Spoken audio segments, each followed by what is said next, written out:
What happens if you are establishing your business in a crowded marketplace and you're new to town? You're new to the game and nobody knows you. Oh no, how do we survive?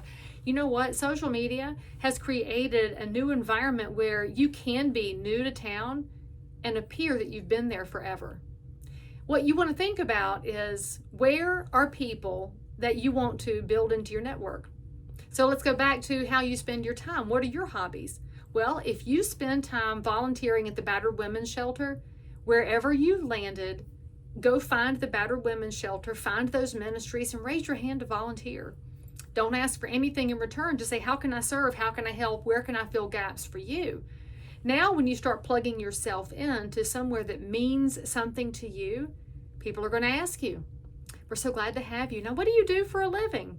Remember, you're not going to say, I do X, why do I? You're going to tell a little story. You're going to help them become interested in you.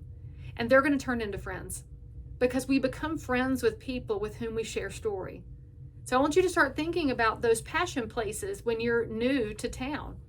Now, I already mentioned elected officials, town staff, understanding local political issues, zoning, planning, development, roads, water, sewer. You can start showing up at planning and zoning meetings. Start showing up at county commission and city council meetings and reading the agenda in advance. And even if you can't go in person, watch online, see what the issues are, and start asking questions. If you're the one who raises your hand and says, I'm a local realtor, I have a question about this neighborhood, where could I direct my question? You'll be amazed at how excited our elected officials are to hear from you, because they certainly have opinions and they love hearing from their constituents. They're not going to ask you how long you've lived here and how many times you've voted. They might look it up online, let's be honest, but they're going to be so excited that you're engaged, they're going to want to talk to you. That's where your network really starts to expand. Now let's talk about your business. You want your business to grow in a new area or in a very crowded marketplace? You have to do what no one else does. You can call it that blue ocean strategy, go fish where nobody else is fishing. And if you haven't read that book, you got to read it.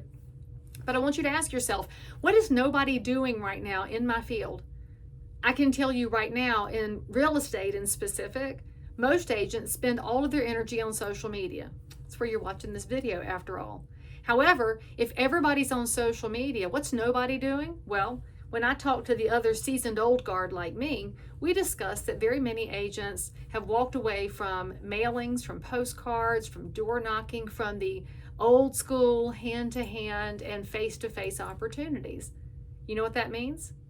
You can go do those things. They still work. The old methods aren't necessarily out of fashion. They're just not being used. So if you want to start growing in your marketplace, do what nobody else does. And in today's world, it's so easy to stand out. One of the easiest ways, answer your phone.